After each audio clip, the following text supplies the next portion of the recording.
आज हम देखेंगे कि हम अपने टैली में टैली प्राइम जो है या टैली ERP9 में किस तरह से नई कंपनी क्रिएट कर सकते हैं।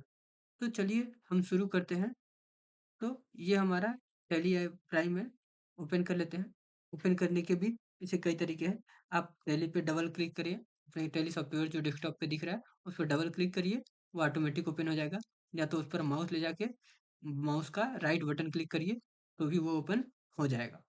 तो इस तरीके से आप उसे ओपन कर सकते हैं। जैसे ही हमने ओपन किया, हमारे पास हमारे पास ये ऑप्शन खुल के आ रहा है।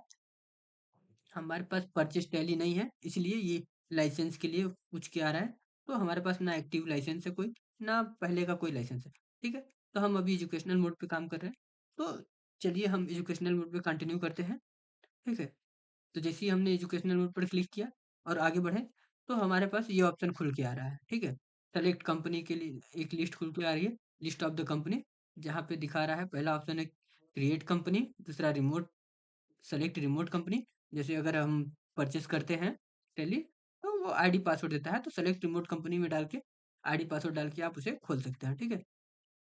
स्पेसिफिक पथ, अगर इसके अलावा आपकी डाटा जो कंपनी का जो डाटा है वो कहीं और है, तो उसका जो पथ है यानी पथ है उसको कॉपी करके स्पेसिफिक पथ में पेस्ट कर देंगे तो वो कंपनी खुल जाएगी।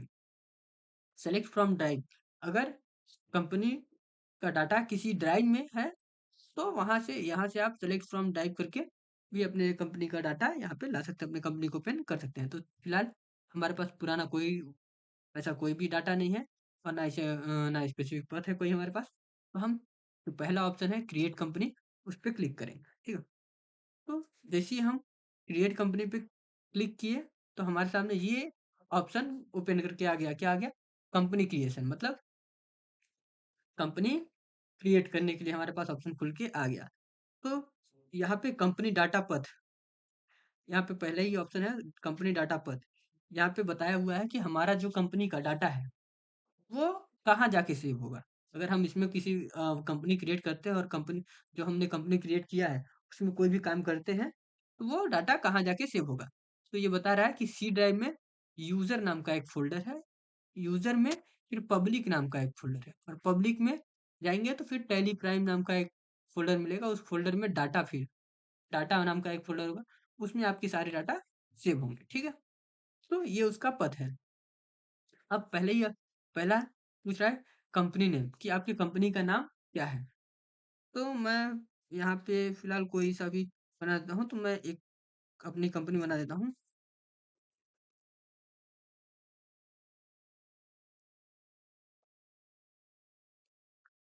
अ, ये नहीं बनाता मैं, वो सब ठीक है, मुझे चेंज नहीं करना। मैं ये कर लेता हूँ शाह जनरल स्टोर। ये मेरे भाई की एक शाह जनरल स्टोर का एक वो है, तो मैं उसकी कंपनी का नाम लिख ले रहा हूँ। ठीक है? जैसे ही मैंने कंपनी नाम लिखा और कंपनी नाम लिखने के बाद इंटर किया, तो मेलिंग नेम पूछ रहा है कि आप कोई मेलिंग नेम देना चाहते हैं, और मतलब मेलिंग नेम मतलब कि ऐसा नाम जो आपके कंपनी से मिलता जुलता हो, जरूरी नहीं है किया हो, सेम भी रख सकते हैं, कुछ और जो भी आप चाहें। अगर आपकी कंपनी का कोई मेलिंग नेम अलग है तो आप वो भी डाल सकते हैं। ठीक है? मैं यही रहने देता हूँ, यही है।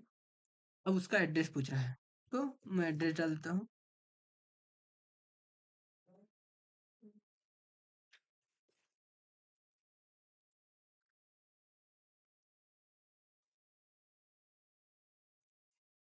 ठीक है? ये एड्रेस हो गया। स्टेट मध्य प्रदेश का हूँ मैं, तो मध्य प्रदेश डाल देता हूँ। कंट्री इंडिया ले रहा है, आप चाहें तो चेंज कर सकते हैं, अगर आप किसी और कंट्री के हैं तो अपने हिसाब से चेंज कर सकते हैं। पिन कोड जो मेरा है मैं वो डाल दे रहा हूँ। टेलीफोन नंबर, फिलहाल मेरे पास टेलीफोन नंबर नहीं है। मोबाइल नंबर डाल देता हूँ मैं। तो ठीक, ये मोबाइल नंबर डाल दिया मैंने। फैक्स नंबर हमारे पास नहीं है। ईमेल आईडी, ईमेल आईडी डाल देते हैं।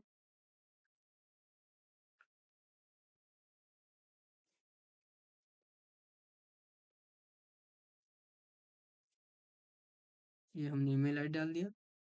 Website, a,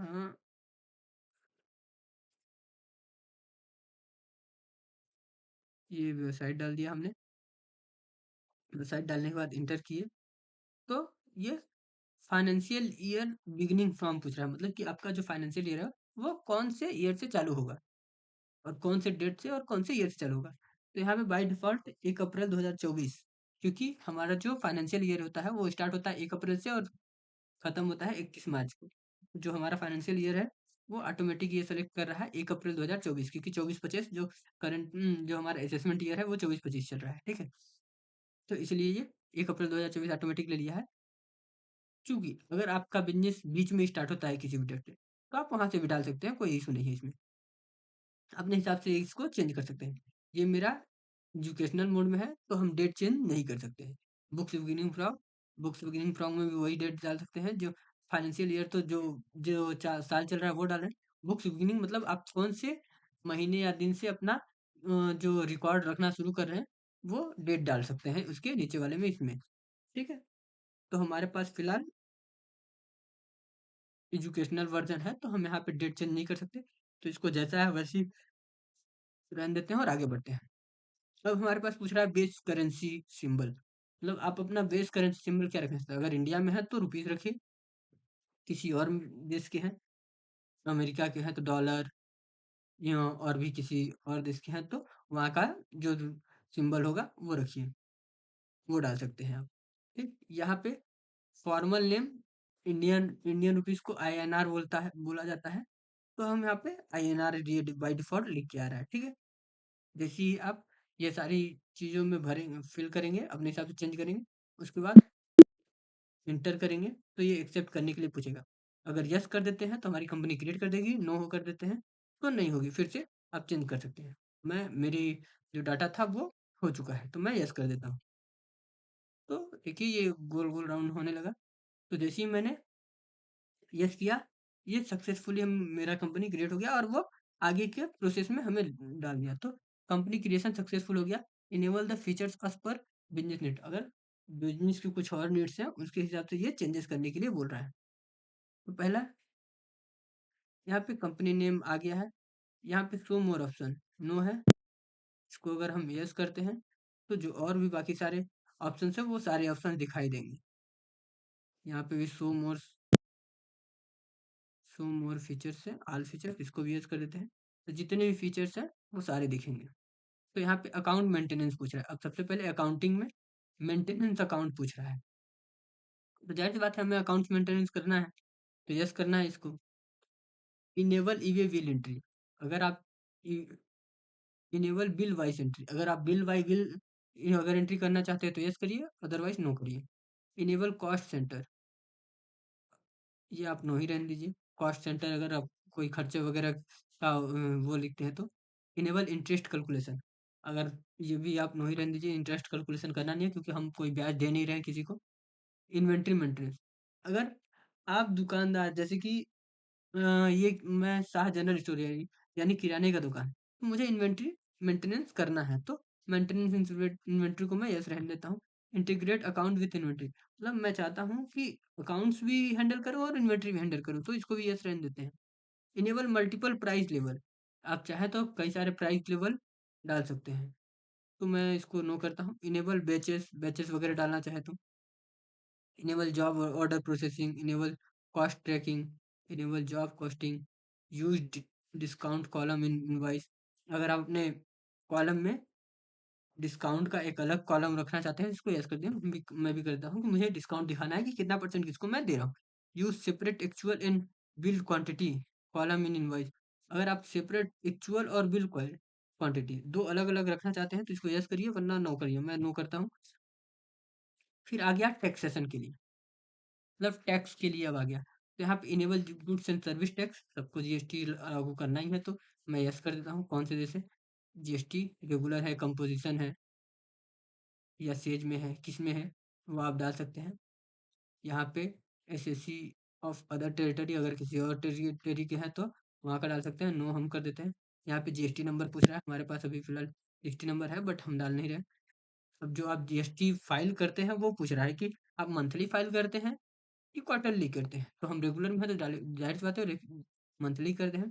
GST user name, mode of filing DFC से करते हैं कि आधार कार्ड से ओटीपी के थ्रू करते हैं। अगर डीएससी से लगा के करते हैं तो डीएससी कर देंगे।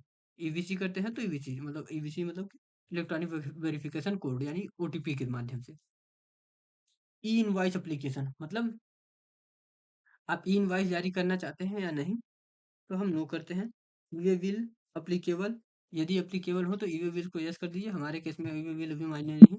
हम नो करते हैं और इसे एक्सेप्ट कर देते हैं। तो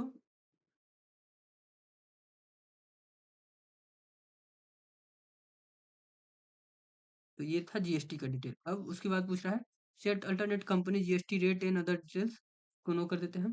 इनेबल टैक्स डिडक्शन एपिसोड अगर आप टीडीएस काटते हैं तो यस कर सकते हैं। टीसीएस लेते हैं तो भी यस कर सकते हैं। इनेबल वैट वैल्यू एडेटेड अगर आपके सामान पे वैट वगैरह लगता है तो यस कर सकते हैं और उसका डिटेल देखें। अगर एक्साइज ड्यूटी अगर लगती है तो आप चालू कर सकते हैं। इनेबल सर्विस टैक्स अगर कोई इसी तरह की सर्विस भी देते हैं तो उस पे अगर उस पे भी टैक्स लगता है तो वो भी ले सकते हैं आप। तो ये था टैक्सेशन में। तो जो मैंने जीएसटी को छोड़ के बाकी सारे केस में मेरे नो ही हैं। Online access, enable browser access for report अगर आप अपने रिपोर्ट के लिए ब्राउज़र का यूज़ करना चाहते हैं तो यस रहने दीजिए। Enable telnet service for remote access and synthetic no रहने देते हैं हम। पेरोल मेंटेनेंस अब आ गया पेरोल के लिए। मेंटेन पेरोल पेरोल मतलब कि अगर आप सैलरी वगैरह आपके यहाँ कर्मचारी बहुत ज़्यादा हैं तो आप पेरोल मेंटेन कर सकते हैं जिसमें आप अटेंडेंस वगैरह लगा सकते हैं और उसके हिसाब से सैलरी बना सकते हैं। तो हमारे यहाँ ऐसा कोई नहीं है तो हम नो ही रहने देते हैं। अदर में आपको पूछ रहा है enable payment request to share payment link और क्यूआर कोड। इसमें अगर यस करेंगे तो आप अपना पेमेंट लिंक वगैरह मैं यस कर देता हूँ। यहाँ पे नेम पूछ रहा है, पेमेंट मेथड पूछ रहा है, यूपीआई देंगे, गेटवे देंगे। क्रिएट अनदर मर्चेंट प्रोफाइल अगर आप करना चाहें तो मैं अभी फ़िलहाल इसको रहने देता हूँ।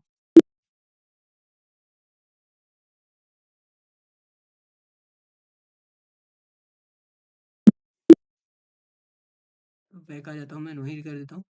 इनेबल मल्टीपल एड्रेस अगर आपके एक से ज़्यादा एड्रेस हैं तो आप यस करके अपने जितने भी एड्रेस हैं उनको डाल सकते हैं।